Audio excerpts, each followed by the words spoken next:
Larry Keene, General Counsel at the National Shooting Sports Foundation, is with us. Larry, how you doing, sir? Well, until you started kissing my ear, I was Sorry about that. It's okay. So the NSSF blog, you wrote last week, an ill wind towards sportsmen. What is going on here? You say that a wind energy spokesperson has claimed that the use of traditional ammunition by hunters in illegal shooting were doing greater harm to bald eagles than wind turbines. Yeah? Correct. We came across a op-ed that had been published in a newspaper, and actually just put up a comment on our blog because I realized we did not provide a link to where this came and the name of the individual that made the comment from the wind turbine industry.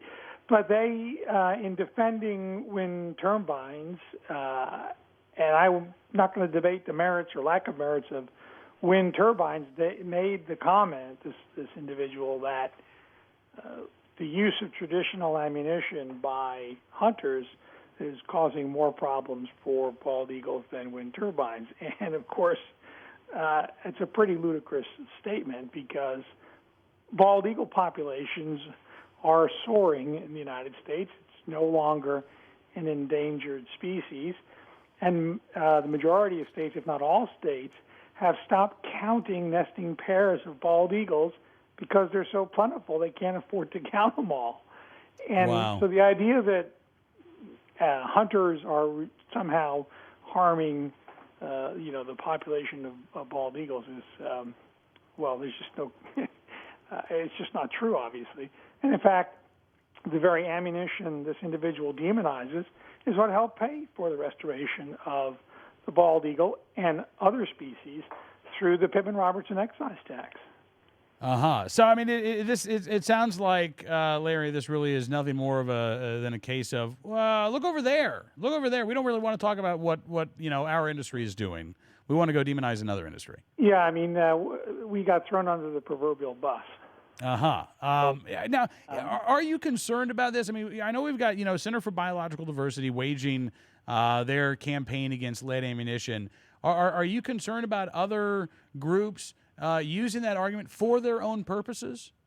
Well, we were very surprised and taken aback to see this comment, and we don't, frankly, see how it deflects. Deflecting attention solves whatever problems exist with wind turbines, and that there's a big push by this administration to advance, so-called green energy, and wind is certainly in that camp. But there are concerns within the conservation world about wind turbines and their impact on migratory birds.